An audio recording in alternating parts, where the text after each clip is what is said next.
arteria humeral, ¿no? O arteria braquial, ¿ya? Finalmente esta arteria braquial se va a dividir en dos, ¿no? Acuérdense, siempre es importante esta distribución, en la parte de distribución anatómica de cómo es la parte normal de la parte de la ubicación de la mano.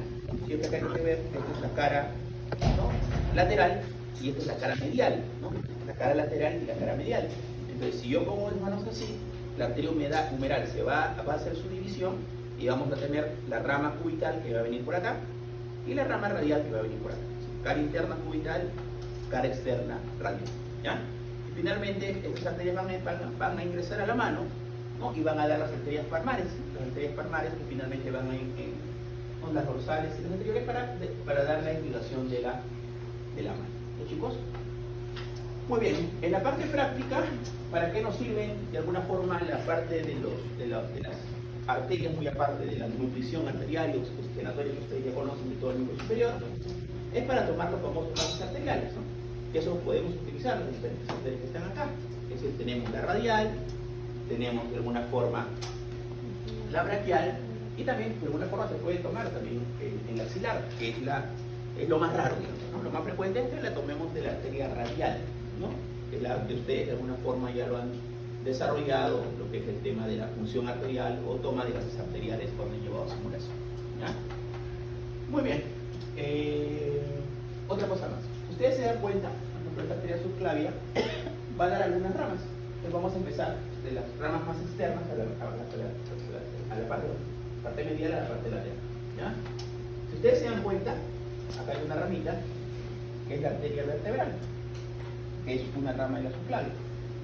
Esta arteria vertebral, que es acá, se va a ir hacia atrás, va a pasar por los orificios, ¿no?, de las vértebras cervicales, y finalmente ¿a dónde va a llegar? Va a llegar al tronco cerebral para formar el tronco basilar, ¿no?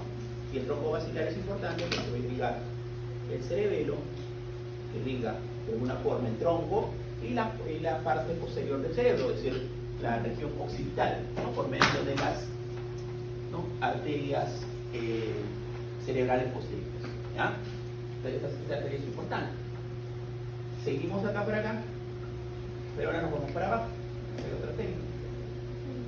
Esta arteria que está acá es la torácica interna, o también llamada mamaria interna, ¿no? Esta arteria es importante porque de alguna forma se utiliza en la parte cardiovascular, ¿no?, para hacer la parte de reinjertos o hacer las cirugías cuando queremos hacer revascularizaciones miocárdicas. Más que todo, estas pacientes que tienen problemas coronarios crónicos o problemas de patologías crónicas de las arterias coronarias, ¿no? Y para eso también podemos utilizar esa arteria, ¿ya? De ahí que tenemos esta, que es otra arteria importante, que es el tronco tirocervical, ¿no? El tronco tirocervical va a dar una rama que está acá, que es la tiroidea inferior, y esta tiroidea inferior, finalmente, como dice su nombre, va a irrigar la parte inferior de la tiroides, ¿no? Aquí hay otra rama, que conviene que esta parte ya más después, pero vamos a ver que la tiroidea superior es esta, pero que ya no es rama de la tiroides, ¿ya? Y finalmente tenemos esta rama también, que es el tronco costocervical, ¿no?, que va de irrigación de la parte cervical, ponemos acá la rama, y también de la parte anterior, de la parte costal y la parte cervical, ¿no?, que va a tener la parte más superficial del cuello, ¿ya? Entonces, si nosotros nos damos cuenta, tenemos 4 ramas, ¿no? 1, 2, 3, 4. Todas son importantes, pero por el tema de la irrigación cerebral, digamos que la arteria más importante es la arteria vertebral, ¿no? La arteria vertebral, que es la que va a irrigar la parte posterior de nuestro cerebro. Muy bien. Una de las patologías más frecuentes que tenemos nosotros en la parte de lesiones de lo que es la parte del hombro, ¿no?, es cuando nosotros tenemos la lesión del manguito de los portadores. Como ustedes ven, este manguito de los portadores está formado ¿por qué? Por 4 músculos, que son el supraespinoso, el infraespinoso, el redondo menor y el subescapular, ¿ya?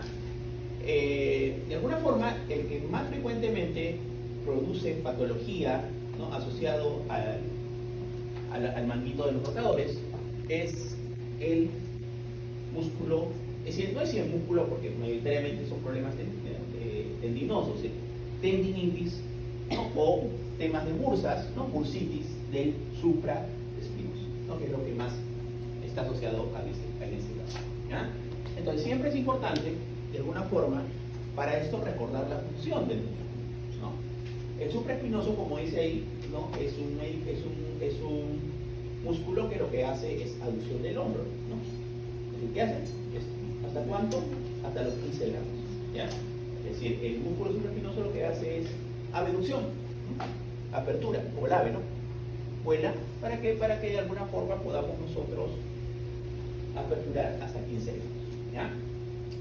Y a su costado está su primo hermano, que es el infraespinoso, y que la función más importante del infraespinoso es esta, que es la rotación lateral, ¿no? O rotación externa, este movimiento. Entonces, siempre es importante, para de alguna forma, para ver el tema del miembro superior, recordar cuáles son los movimientos que de alguna forma tiene el miembro superior, ¿no? O de alguna forma la distribución. Por ejemplo, ya decíamos, ¿no? La cara medial, la cara lateral, ¿no? Esto es flexión, esto es extensión, ¿esto qué es? Flexión de la mano, extensión de la mano, ¿no? Todos los movimientos. ¿Qué más tenemos? Supinación, pronación, ¿no? Que son los movimientos de la mano. Y lo otro que tenemos es la abducción, ¿no? La abducción, tenemos la aducción, ¿no? ¿Qué es esto? La aducción. Y finalmente tenemos esto, que es la rotación externa y la rotación interna. Para esto, cada músculo de alguna forma desarrolla una función. En este caso decíamos, ¿cuál es la función del supraespinoso? La elevación, la aducción en los primeros 15 grados. ¿Ya? Esto es importante porque finalmente vamos a tener músculos, ¿no? Un músculo o músculos que de alguna forma van a cumplir esta función de elevación del miembro superior, ¿no? Decíamos que el supraespinoso lo que hace es elevar los primeros 15 grados, perdón. De ahí tenemos el músculo deltoides, que lo que hace es elevar hasta 90. Y después de 90 tenemos otros dos músculos, que son el serrato anterior, ¿no? Y ¿cuál más? Y el trapecio. Así es, ¿no? Y el trapecio. Que cada uno tiene diferente inervación, ¿no? 10 grados el supraespinoso. ¿Quién es el nervio que lo va a inervar? El nervio supraescapular, ¿ya? Al deltoides, ¿quién lo inerva? El nervio axilar, ¿no? Al serrato anterior, serrato mayor, ¿quién lo inerva? El músculo torácico largo, ¿no? Eso es lo que de alguna forma tenemos que recordar. ¿Qué más? ¿Qué músculo nos falta? El trapecio, que es el nervio accesorio o espinal, que es el 11º, ¿no? El 11º nervio de todo el espalda. Chicos, entonces, esto es importante que ustedes hagan su resumen. ¿Para qué? Para que finalmente ustedes puedan ver la funcionalidad. Muy bien, entonces, miren, nos vamos para acá. Entonces, esto es de alguna forma lo que nosotros tenemos que entender para poder determinar cuál es o cómo nacen de alguna forma nuestros nervios del miembro superior. Por lo tanto, la inervación motora y sensitiva del miembro superior, que eso es la parte importante, ¿ya? Si nosotros vemos, acá tenemos la salida, ¿no? ¿De dónde? De C5, C6, C7, C8 y T1. La unión del C5 y C6 que va a formar un tronco, el tronco superior, así es. El C7 va a formar el tronco medio y el C8 y el T1 que van a formar el tronco inferior. Si nosotros nos damos cuenta, acá hay un músculo, acá hay un nervio, que es el dorsal escapular, que funcionalmente no es importante, sí, pero funcionalmente no tiene de alguna forma mucha repercusión en la parte del miembro superior. Pero este sí. Este nervio que dijimos, ¿qué inerva? Supraescapular. El supraespinoso y el infraespinoso. ¿Estamos de acuerdo? ¿No? Entonces, esto es importante. Entonces, ¿qué le preguntamos acá? Por ejemplo, nosotros le podemos poner un caso clínico. ¿Por qué? Porque finalmente le decimos que un paciente que tiene un hombro doloroso, el cual tiene dificultad para reducir, ¿no? Los primeros 15 grados y aparte tiene dificultad para hacer rotación externa, ¿no? Rotación externa. Entonces, ¿qué está involucrado ahí? El músculo supraespinoso y el músculo infraespinoso, ¿no? Entonces, les preguntamos ahí, ¿cuál es el nervio? El nervio cuál sería afectado, el nervio supraescapular, el nervio. La pregunta es, ¿de dónde o de qué tronco sale el nervio supraescapular? Del tronco superior. ¿Quiénes forman el tronco superior?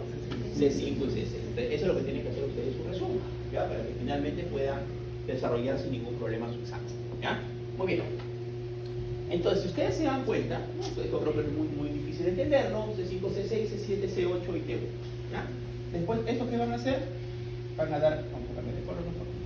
Van a dar un ramo, ¿no? Un ramo anterior, acá está, un ramo posterior, una división, mejor dicho, ¿no? Una división anterior, una división posterior, una división anterior y una división posterior, ¿no? Esto finalmente lo que van a dar, ¿qué van a dar? Van a dar cordones. Entonces acá tengo yo el cordón lateral, el cordón posterior y el cordón medio. Esto es relacionado con ¿qué? Con la arteria axilar, ¿no? Y la arteria axilar va acá. Sí, lo que va por debajo de la arteria axilar es el cordón posterior, el que va hacia el lado externo, ¿no? Es el cordón lateral, y lo que va hacia el lado interno es el cordón medio, ¿no? Esa es la distribución. Si ustedes se dan cuenta, finalmente los cordones pueden tener, dependiendo de qué estructura anatómica sea o qué músculo estemos hablando, o qué nervio, mejor dicho, perdón, vamos a tener nosotros la inervación, ya sea, como le decía, motora o sensitiva del miembro superior. ¿Ya? Finalmente, vamos a ver por acá.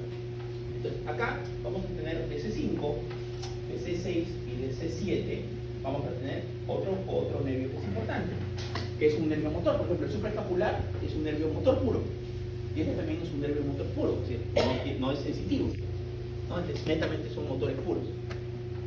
Les dijimos, ese nervio que inerva, ¿qué dijimos? ¿Qué músculo? Serrato, el serrato mayor, así es. ¿Cuál es la función del serrato mayor? El serrato mayor lo que va a hacer es fijar de alguna forma la escápula para que finalmente cuando nosotros hagamos, decíamos, ¿no? los dos músculos importantes para elevación por encima de 90 grados, ¿cuál dijimos? Son el serrato y el trapecio, así es. Entonces, lo que va a hacer de alguna forma el serrato es fijar la escápula, esa es la palabra exacta.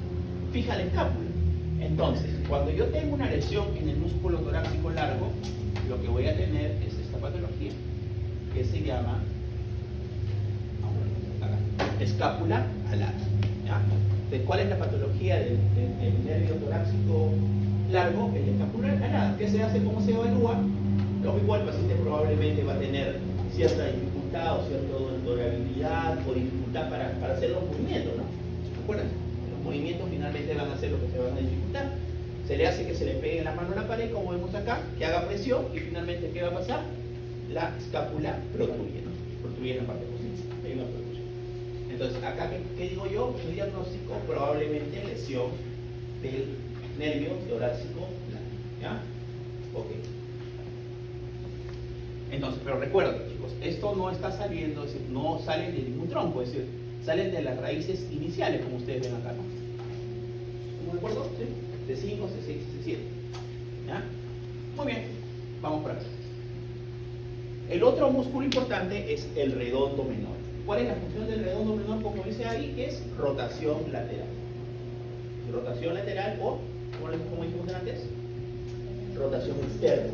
Así, lateral es externo, por externo. Rotación externa. Entonces, ¿qué nervio inerva al nervio? Perdón, ¿qué nervio inerva el redondo menor? Es el nervio axilar, ¿no? Y el nervio axilar también tiene esta función, ¿no? Entonces, el nervio axilar inerva dos músculos. ¿Cuáles son? Motores. Son los dos músculos motores, son el externo, no, ¿cuál? El deltoides y el redondo menor. Así es. El deltoides ya sabemos para qué es, ¿no? Elevación de 15 a 90 grados y la parte redondo menor es la rotación externa. ¿Ya? Muy bien. Por lo tanto, si a un paciente se le lesiona el nervio axilar, ¿cómo estaría esa mano? Analicemos. ¿Cómo creen que estaría esa mano? Pero ese miembro superior. Es decir, si normalmente abduce, ¿sí o no? Y rota, normalmente, si se lesiona el nervio axilar, ¿qué pasaría? ¿Podría deducirlo? No. Aducido y con rotación interna, por ejemplo. Finalmente, lo que hace el miembro superior es lo contrario a la función, ¿no? Si se lesiona el nervio axilar, ¿qué voy a tener yo? Voy a tener, ¿no? Aducción y rotación interna. Así es, ¿ya? Esas son las características de esto. Y mayoritariamente hay dos patologías que están asociadas a esta lesión, pero antes de eso vamos a ver algo. Cuando hablamos, chicos, cuando hablamos...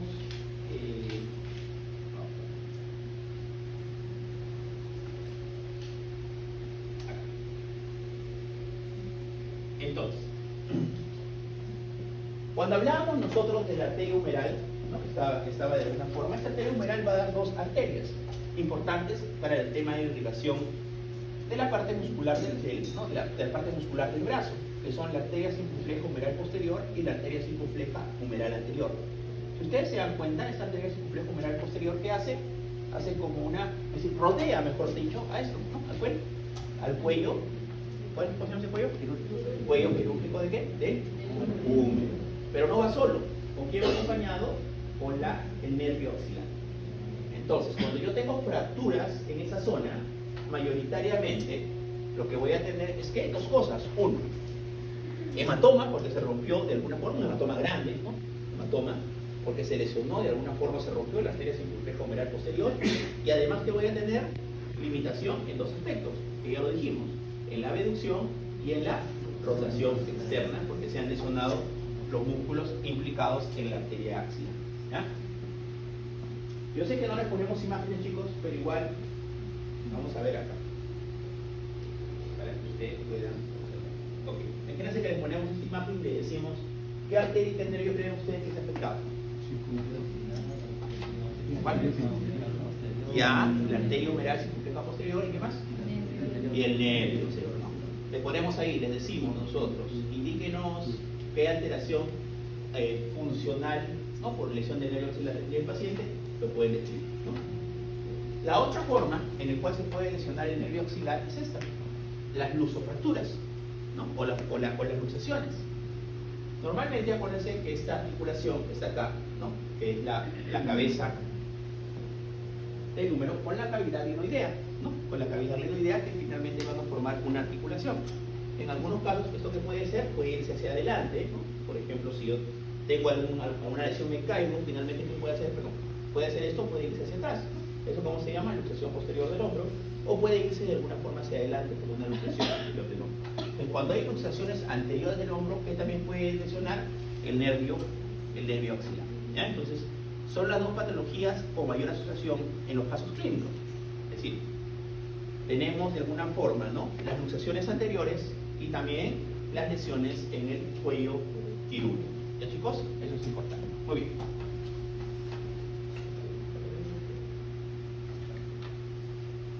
Ok, entonces habíamos quedado acá. Entonces, ahora nos vamos a ir a ver qué esto, ¿no? Lo que estábamos viendo en antes. Entonces, el nervio axilar lo vamos a ver por acá. Acá. El nervio axilar. Entonces, si ustedes se dan cuenta, como lo que decíamos en antes, el nervio axilar finalmente ¿de dónde va? ¿De qué cordón va a prevenir? Acá. Del cordón posterior. Así es. Mayoritariamente la mayoría de literaturas van a decir que esto previene del C5, C6 y hasta C7. Entonces C5, C6. ¿Por qué? Porque decíamos acá, ¿qué decíamos? Acá. Tenemos acá, ¿no? La parte anterior, la parte posterior, ¿no? La parte anterior, la parte posterior, la parte anterior y la parte posterior. Entonces, si ustedes se dan cuenta, el nervio axilar que está acá, finalmente va a tener ramas del tronco superior y también va a tener una rama posterior del tronco medio. ¿Sí? Entonces, así es como de alguna forma yo tengo que sacar. Y si ustedes se dan cuenta también en esta imagen, ¿no? Los nervios están diferenciados, si no se dan cuenta el tamaño, ¿no? ¿Esto por qué? Porque finalmente también estos nervios, de acuerdo a su funcionalidad, están distribuidos en imagen. Por lo tanto, si yo les dijera rápidamente cuáles son los nervios que de alguna forma tienen mayor funcionalidad en la parte de inervación de la mano, ¿cuál me dirían ustedes? Solo por el tamaño. El nervio mediano y con más. Y el nervio radial. Ahí está, con imagen, ¿no? Y lo otro importante de estos dos nervios es que estos dos nervios van a tener, ¿no? Derivación desde tanto de C5, C6, C7, C8 y T1. Es decir, sí, a ver, vamos ahorita a entrar en el número. Ustedes se dan cuenta. Vamos a ver el radial. ¿El radial qué tiene? Tiene acá, ¿no? ¿Estamos de acuerdo? Cordón posterior. Acá está. ¿Pero qué tiene? Viene de acá, ¿estamos de acuerdo? Viene de acá y viene de acá, ¿no? Por lo tanto, el nervio radial es un nervio que tiene, ¿no? O de alguna forma tiene dependencia de los 3 troncos o de las 5 unidades de donde de alguna forma salen los nervios para formar estos troncos, ¿no? Ahí está. Va a tener de alguna forma esta funcionalidad, ¿ya? Y lo otro, el otro nervio importante que también va a tener esto, es el nervio mediano. Acá está. El nervio mediano, pero el nervio mediano, ¿de dónde viene? De acá, de la formación del cordón medial, ¿estamos de acuerdo? Y el cordón lateral. Pero ¿esto qué pasó? Esto tiene de acá, ¿no? Esto tiene de acá, ¿estamos de acuerdo? Esto tiene de acá. Entonces va a tener también ¿de dónde?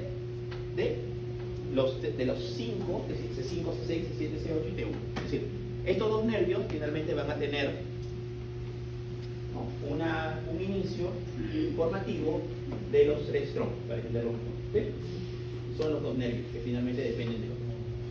Es diferente, por ejemplo, al nervio ulnar o cubital o al nervio musculocutáneo. Eso lo vamos a ver obviamente en unos minutos. Muy bien. Acá, para acabar de alguna forma con el manguito de rotadores que estábamos conversando. Entonces decíamos que el músculo, ¿no? más que tiene de alguna forma más lesión o que más se afecta de alguna forma en la parte de la lesión del manguito de los rotadores es el supraespinoso, ¿no? ¿Y qué es el supraespinoso? ¿De dónde partía este tronco? Del tronco superior. ¿Todos estamos de acuerdo? Y que eso es C5 y C6. Ahí está. ¿Cuál es la función del supraespinoso? La aducción, ¿no? Entonces, ¿qué va a pasar de alguna forma en este caso? ¿Qué va a pasar? A ver, si se lesiona el nervio, ¿qué va a pasar? O hay lesión en el supraespinoso, ¿qué va a pasar? Sí, ya sea en el nervio supraescapular o una afección en la parte tendinosa, ¿qué va a pasar? Va a haber dificultad para iniciar la aducción. Para iniciar, porque finalmente este músculo lo que hace es inicia la aducción. ¿Estamos de acuerdo? Así es, ¿ya? Muy bien, y lo otro que vamos a tener es anestesia en esta zona, en la zona lateral, porque este nervio sí es motor y sensitivo, ¿ya? Es decir, estamos hablando del nervio axilar. El nervio supraescapular solo es un nervio motor, en cambio el nervio axilar es motor y sensitivo, ¿ya? Muy bien, entonces, el supraespinoso, ¿qué estructura se puede lesionar? ¿No? Lesión por compresión en la escotadura supraescapular, ¿no? Que es de alguna forma una estructura anatómica, o un trauma repetitivo donde vamos a tener sobrecarga del hombro, ¿no? Y por ejemplo, hay personas que trabajan cargando pesos, ¿no? Y tengo yo sobrecarga del hombro, o me pongo a hacer, o a cargar peso, ¿no? Me pongo a hacer, tal vez no estoy acostumbrado, voy al gimnasio, me pongo a cargar de alguna forma algún tipo de aditamento para tener mayor fuerza muscular, y finalmente esto lesiona de alguna forma los hombros, ¿ya? El infraespinoso tiene la misma inervación por el nervio supraescapular, pero su función es diferente. Es un músculo más que hace rotación externa, y lo que va a haber es debilidad de la rotación externa.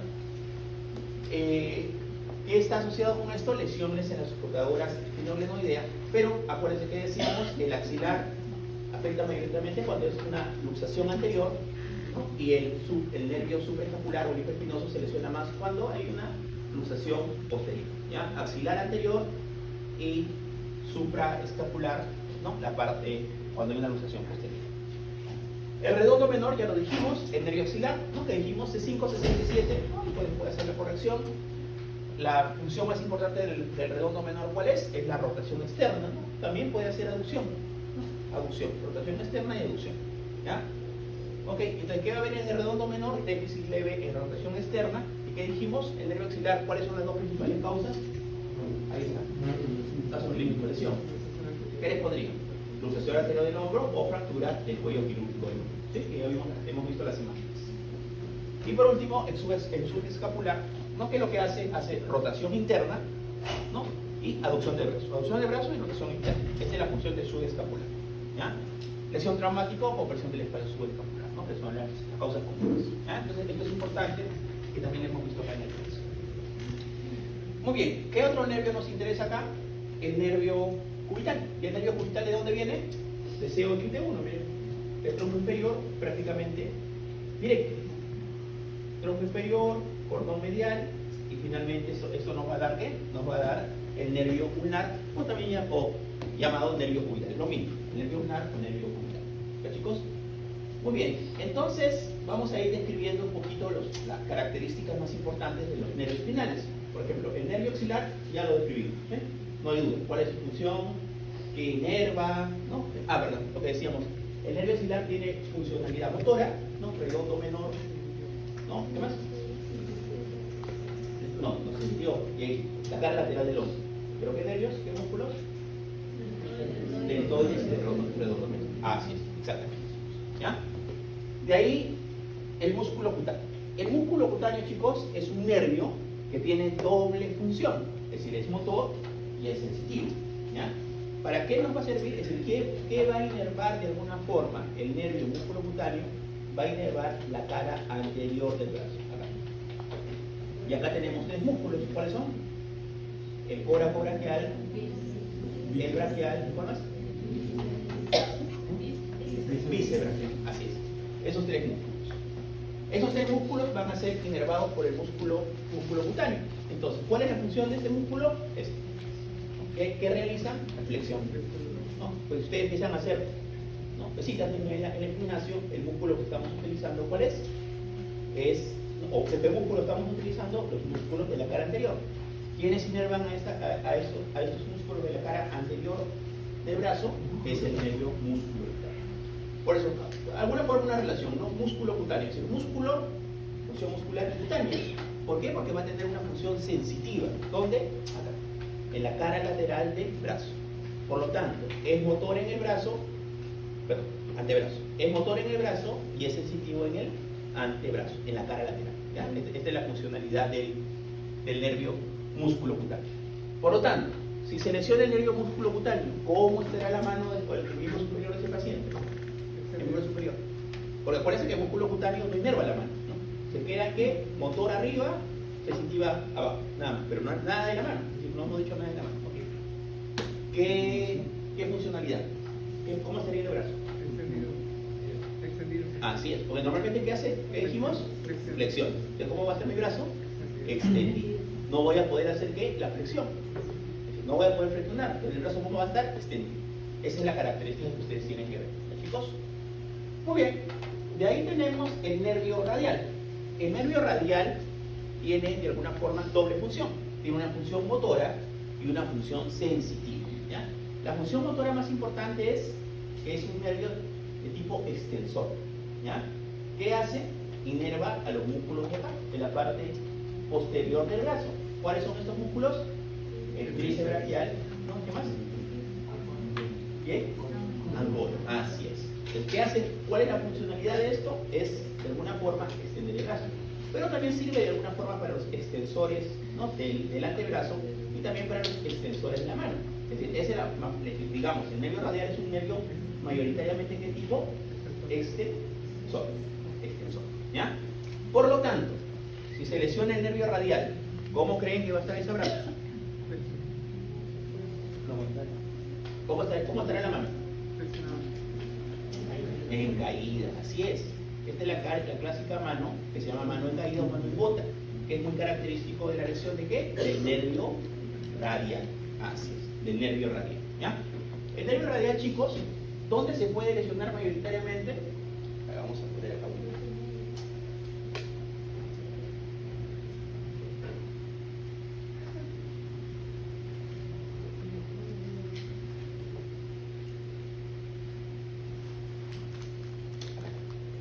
Mayoritariamente acá, este nervio de alguna forma, si ustedes se dan cuenta, cuando hay lesiones o fracturas del tercio medio del húmero, puede lesionar de alguna forma el nervio radial. ¿Ya? Y lo otro que sucede, que se llama, ¿no?, la lesión del sábado por la noche. ¿Qué sucede?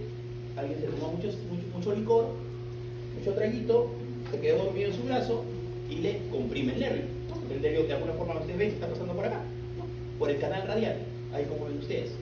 Entonces, ¿qué pasa? El paciente se levanta el otro día y no puede mover el brazo. ¿Qué le dio? Un ACV, ¿no? Un ACV, dicen, le dio un ACV. Llega la emergencia, no puede mover el brazo. No, el brazo está caído. Le hace así, se cae la mano. ¿No? Entonces, finalmente tú le dices, ok, le dio un ACV al paciente, ¿no? Estás ahí preocupado, ¿no? Finalmente, haciendo una buena historia clínica, lógico, examinando los reflejos y todo lo demás, lo que tú vas a determinar que es no que no ha hecho un ACV, sino que es una lesión del nervio radial. Así es, chicos. Muy bien. Entonces, esta es la parte. Y la otra parte, como ven acá, llega hasta la parte, ¿no? De la parte dorsal, ¿no? De la mano, ¿no? Y acá está. Esta es la distribución cutánea. ¿Qué decíamos? Acuérdense que esta es la parte dorsal. Tiene la parte, ¿no? De la parte sensitiva en el brazo, ¿estamos de acuerdo? ¿Sí? En el antebrazo y también en la mano, ¿no? Es decir, es un nervio motor sensible. ¿Ya?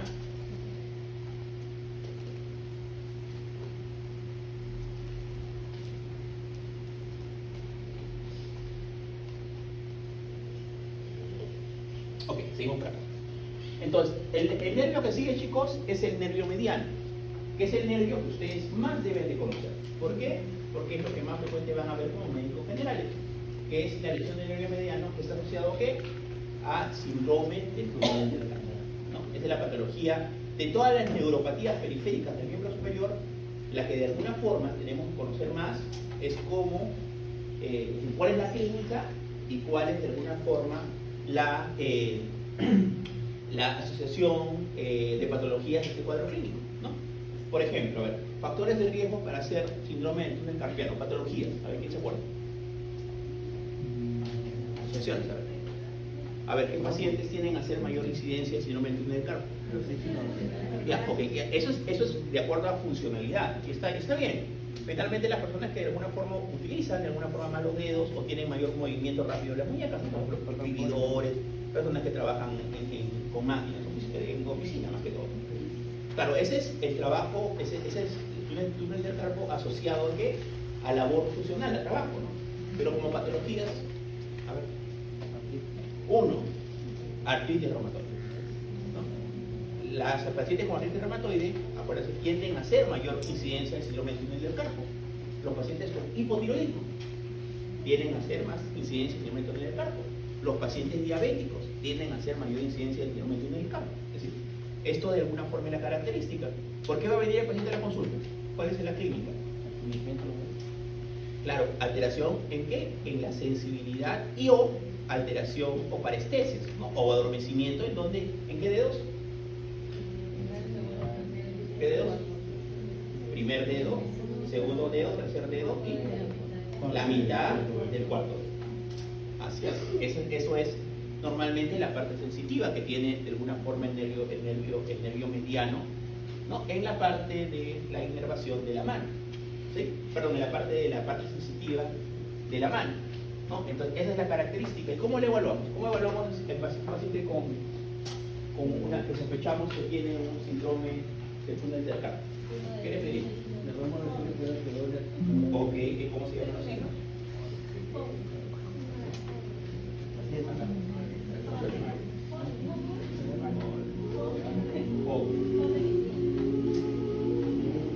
Tienen que saberlo, ya lo en un momento, en reumato, en trauma. Hola amigos, hoy aprenderemos unas técnicas que nos ayudarán a confirmar el diagnóstico del síndrome del túnel carpiano. En concreto, explicaremos la prueba de Tinen, la prueba de Fallen y finalizaremos por explicar qué es un electromiograma.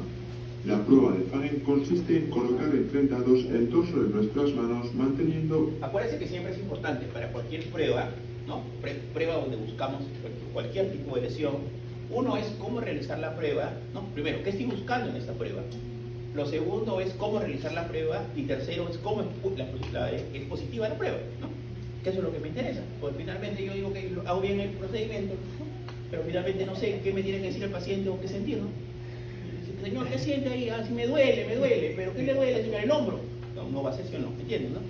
Es decir, tienen que ustedes ver dónde realmente... Una flexión de al menos 90 grados de muñeca.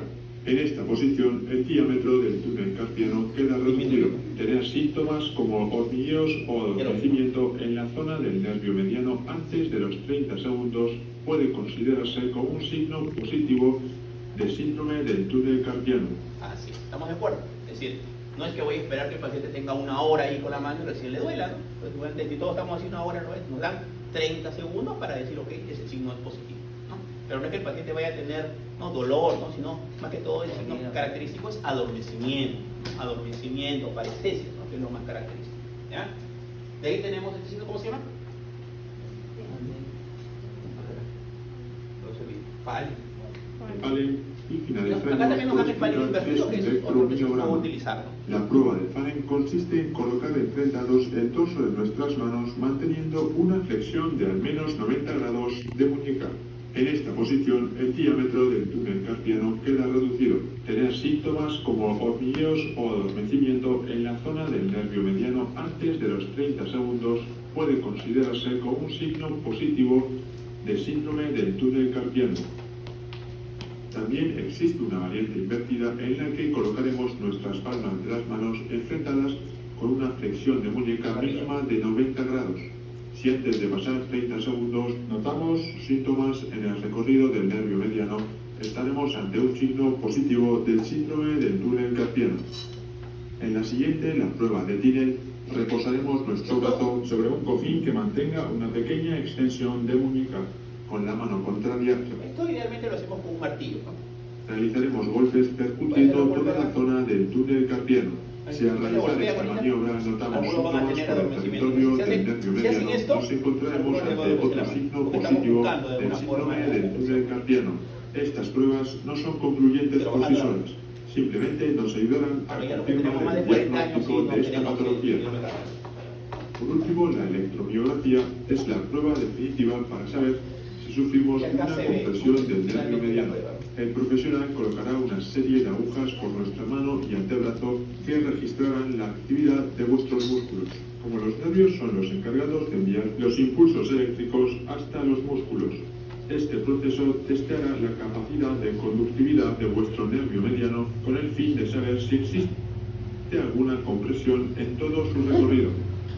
¿No? Entonces, otro examen, que digamos el diagnóstico final, ¿cuál es? Es la afección, ¿no? O la electromiografía, perdón, que es la parte final del diagnóstico. Chicos, entonces, ¿por qué nos hemos dado tiempo de esto? Porque es la afección más frecuente y ustedes tienen que saber evaluarlo porque eso lo van a ver como médicos generales, no muy frecuentemente en la parte, ¿no?, de consultorio externo, ¿no? O cuando vaya o cuando estén haciendo consulta, ¿ya? Muy bien, entonces acá tenemos la parte del plexo que ya lo habíamos descrito, ¿no? La clasificación. Esto puede ser de alguna forma o pueden tener compresiones ya sean por músculos, ya sea, ¿no?, de alguna forma por lesiones patológicas, fracturas, ¿no?, luxaciones, ¿no?, fracturas, ¿no?, digamos, de números, diferentes tipos de afecciones que podamos generar. Ok, entonces en este caso, ¿no?, acuérdense que decíamos que la distribución de peso vaquial que teníamos ramos, ¿no?, o raíces, ¿no? Y que estas raíces de dónde provenían, desde C5 hasta T1, a veces C4, a veces T2, pero eso ya son otras cosas, ¿no? Eso es más el plexo cervical y el plexo torácico, ¿no?, o el simpático. Pero acá hay dos patologías que son importantes, que son la parálisis de Ehr y la parálisis de Kuhn, ¿no? La parálisis de Ehr es cuando hay una lesión en qué tronco, si es C5 o C6, ¿qué será? Tronco, ¿cuál tronco? Superior. Ah, sí, exactamente. Entonces, el tronco superior, dijimos, ¿para qué era importante? Para dos cosas, ¿no? Para el músculo cutáneo y ¿para qué? El axilar, ¿de acuerdo? Ok, por lo tanto, si está lesionado el músculo cutáneo, ¿cómo estará mi bracito? ¿Así o así? Ah, sí, extendido. ¿Y cómo estará la parte del movimiento? ¿Estará reducido o aducido? Aducido, ¿no? Porque finalmente está lesionado el axilar, no va a poder de alguna forma estar presente en la parte afectado, o va a estar afectado, el músculo del entorno, ¿no?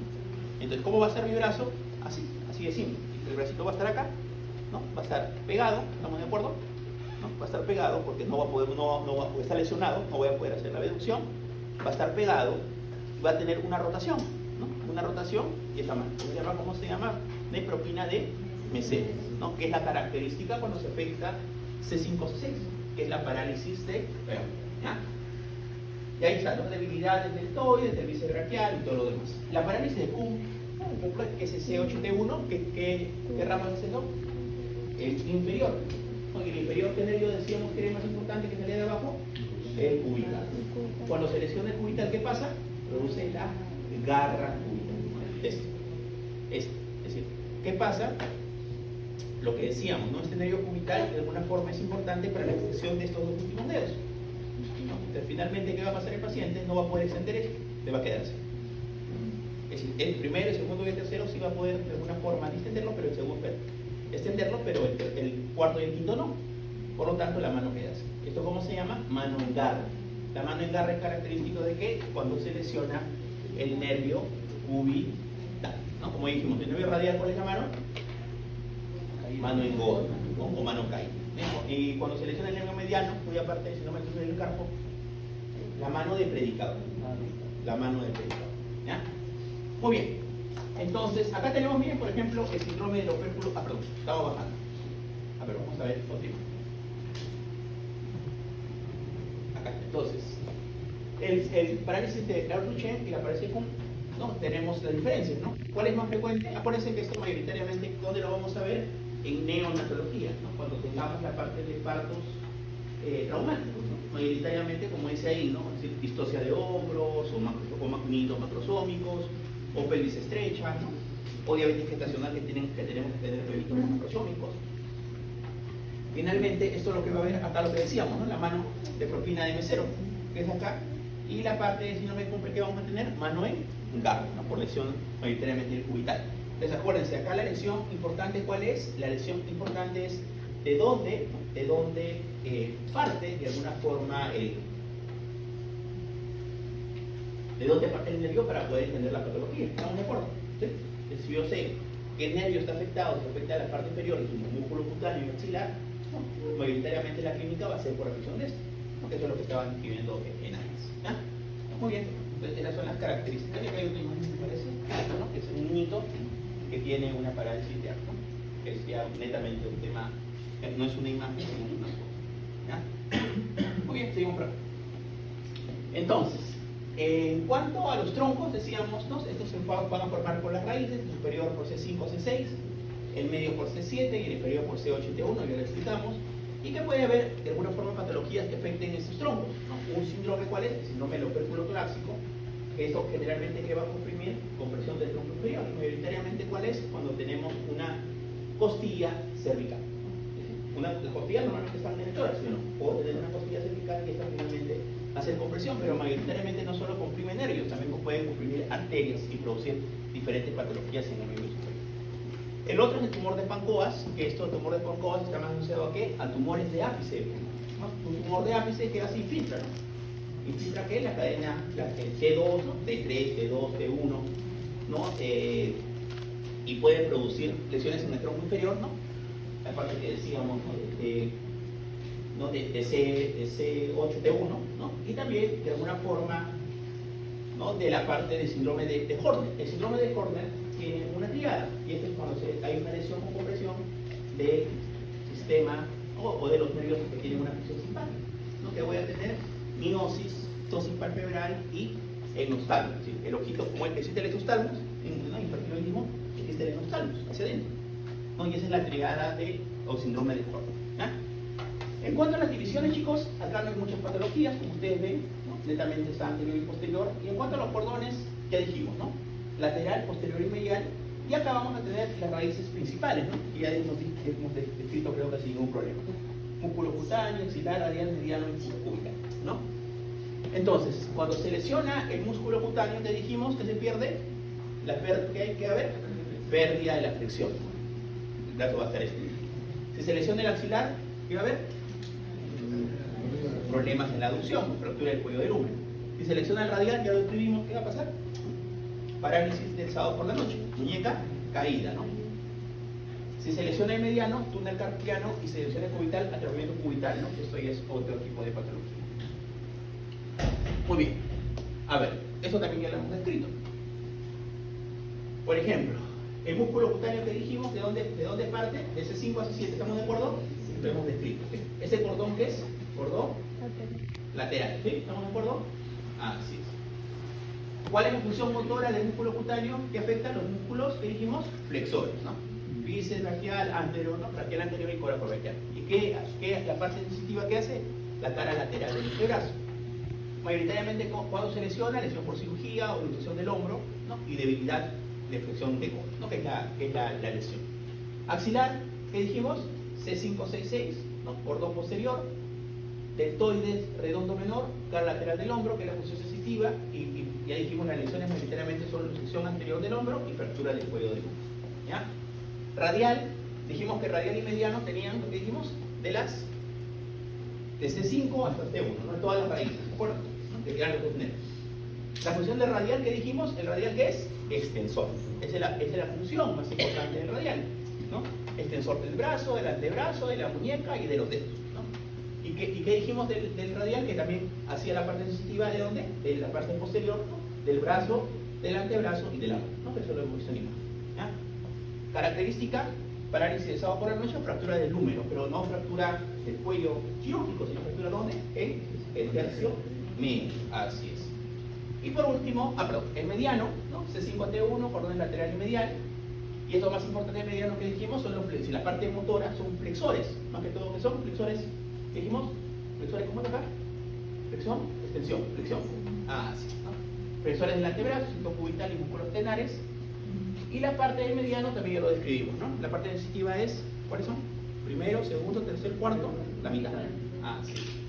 Y la lesión más asociada es el síndrome del túnel carpiano y el cubital, que también dijimos, el cubital es del tronco inferior, ¿no? C8 a T1, y tenemos acá el flexor cubital del carpo, músculos intrínsecos de la mano, son más que todo flexores.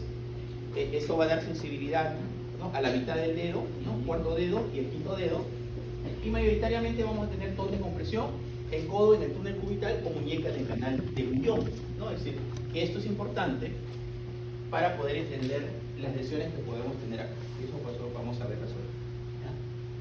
Ok. La parte cubital. Miren, ustedes se dan cuenta, este nervio cubital, ¿no? Que viene de acá, del tronco inferior, finalmente va a pasar acá por una estructura, ¿no? Que es el olecrano, ¿no?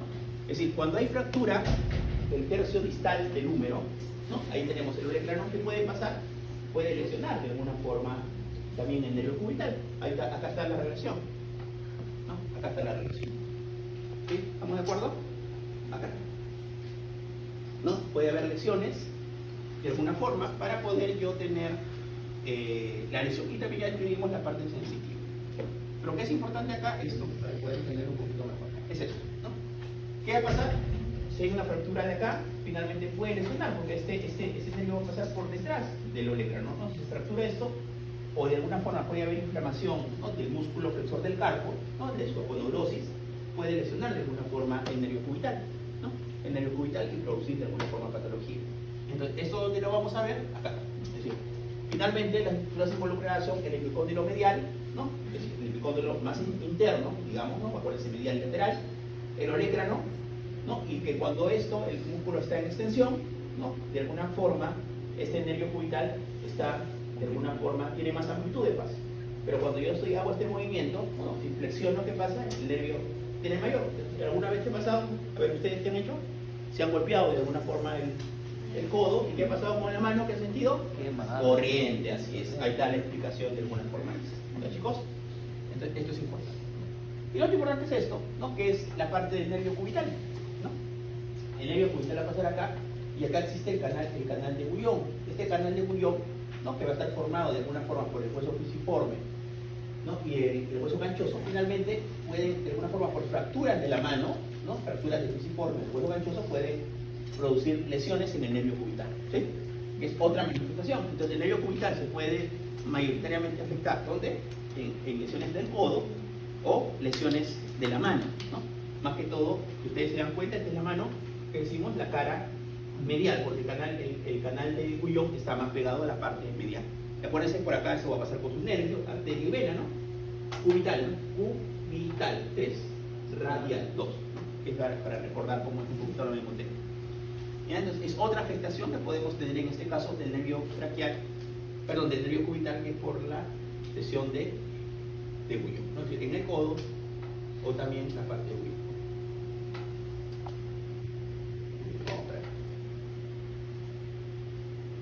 Por acá no queda, ¿no? Okay. Entonces, decíamos cubital. Muy bien. Entonces, chicos, la idea es que ustedes puedan de alguna forma hacer sus resúmenes de estos casos. Aunque esto se lo voy a pasar a los delegados para que ustedes puedan tener las imágenes. Por ejemplo, esto lo he sacado del Up to Date. Ustedes, como estudiantes de la universidad, tienen acceso gratuito Por lo tanto, pueden de alguna forma ustedes leerlo en la Tudela, ¿no? Leerlo en la Tudela para que puedan tener un complemento. Ok, vamos a desarrollar estos casos clínicos, ¿ah? Que ya están resueltos. La idea es que ustedes de alguna forma puedan interpretar. A ver, nos dicen el primer caso, ¿no? Dice, joven con traumatismo directo en cara anterior del brazo derecho tras caída. Es decir, se cayó el paciente y tuvo una lesión directa en el brazo. Ok, ¿qué músculos y qué nervios estarían afectados? Si es la cara anterior del brazo. Primero músculos. Cobra braquial y braquial. Muy bien, ahí está, ¿no? Los tres músculos. Ok. Probablemente, ¿qué nervios que sea lesionado? El nervio musculocutáneo, así es. El nervio musculocutáneo, que ya le hemos repetido 1000 veces, es el tronco superior. Muy bien. Función perdida, porque ¿cuál era la función que dijimos? ¿Qué músculos que son? Son flexores. ¿De qué voy a perder qué función? Las flexiones. Por lo tanto, ¿cómo va a estar el brazo? Codo en extensión, ¿no?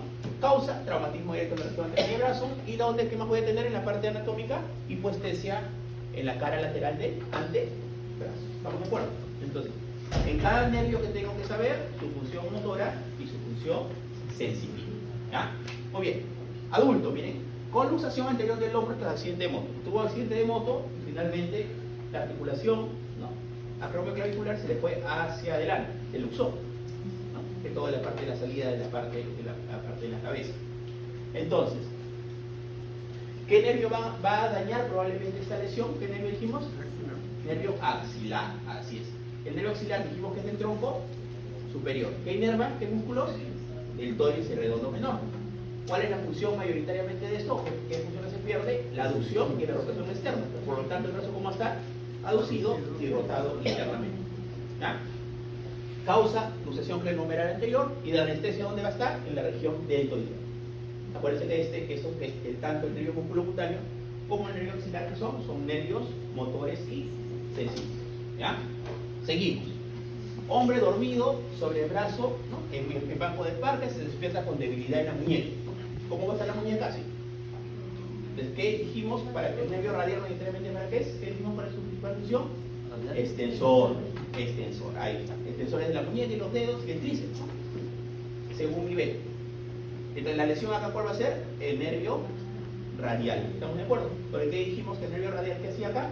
¿Qué inervaba acá en el antebrazo? Es tríceps. ¿Cuál? Alcohólico. Muy bien. Entonces, finalmente, si yo no voy a poder, ¿cuál es la función de estos músculos? Es la extensión. Por lo tanto, ¿cómo voy a tener el brazo? Si de alguna forma no puedo tener flexión. Dice acá, función perdida, la extensión de muñeca y dedos. ¿Cómo voy a tener la mano? Si no, la mano, ¿cómo la voy a tener? Caída, porque no voy a poder flexionarla, ¿sí? Así, mano en contra. O muñeca caída, muestra. Compresión prolongada del nervio en el canal de torsión radial. No, creo que acá está. A ver, acá tenemos el nervio radial. No. Entonces, ustedes se dan cuenta, miren, el nervio radial va a ir por acá, ¿no?, y va a circular por el canal. Y generalmente, cuando la persona se queda dormida, ¿qué puede hacer? Puede comprimir el nervio, ¿no?, sobre el brazo y producir esta mano en gota o mano calma. ¿Ya? Muy bien. ¿Qué más? Anestesia en dorso, ¿no?, el dorso radial de la mano y antebrazo posterior, ¿no?, porque finalmente dijimos que no solamente sus nervios motores, sino también sensitivos. Caso 4. Trabajador con dolor y hormigueo en el borde medial de la mano. ¿Borde medial cuál es? Acá, ¿no?, borde medial de la mano. Usa herramientas vibrantes.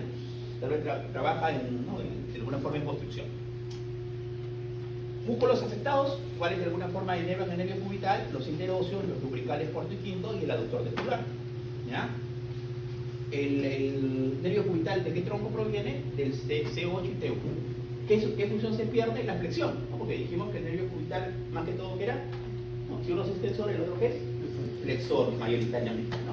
Flexión y coordinación de dedos cuarto y quinto y aducción del pulgar, ¿no? Aducción, ¿sí? Esto. Aducción del pulgar. ¿Ya?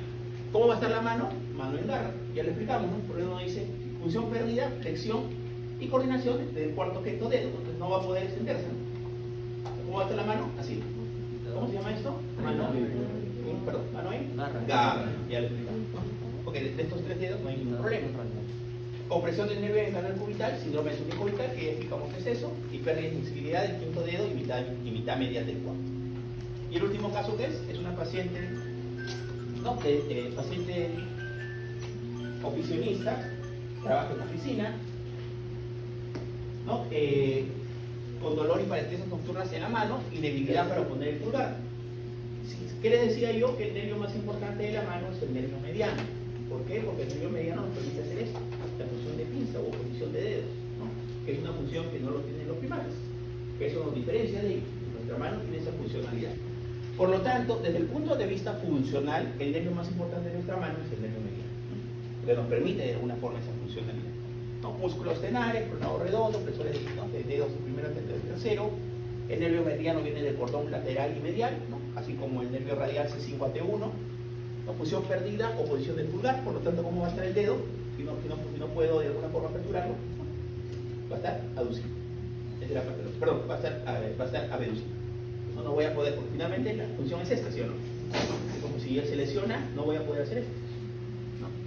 Oposición del pulgar, pronación, flexión de muñeca radial de dedos primero y tercero, atrofia y demenencia tenar en posición anómala, dificultad para hacer la pinza, lo que decíamos.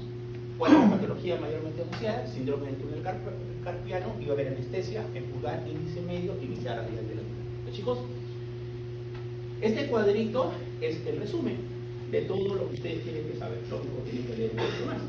¿Ya? Ok. Terminamos, chicos, con unos casitos que los ha traído el doctor Silva. Como dice él, que netamente son para complementar ideas.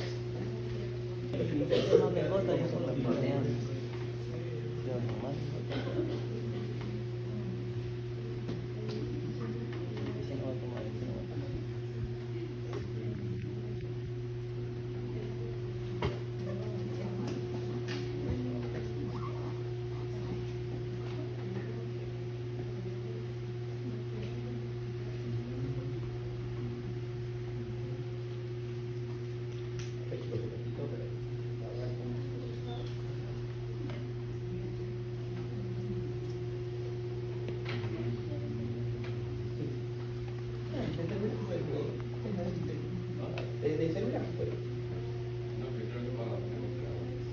¿Ah? ¿Hacemos un celular? Muy bien.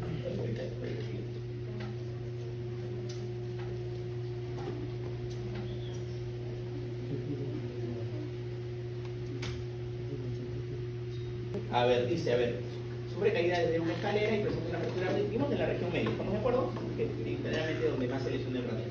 A la exploración física tiene imposibilidad para extender la muñeca, dijimos que era un músculo o un nervio más que todo que dijimos extensor. Y la mano, por lo tanto la mano va a estar caída. ¿Cuál es el nervio lesionado? Es el nervio radial. ¿De dónde proviene el nervio radial? ¿De qué cordones? ¿Sí? ¿Seguro? ¿Sí? Cordón posterior, recuérdense, ¿no? No posterior. Pero tiene de alguna forma, dijimos, de todo, ¿no? Desde C5 hasta T1, pero mayoritariamente va a ser la parte final, ¿no? De la parte del cordón posterior. ¿Ya? Está bien. A ver, otro.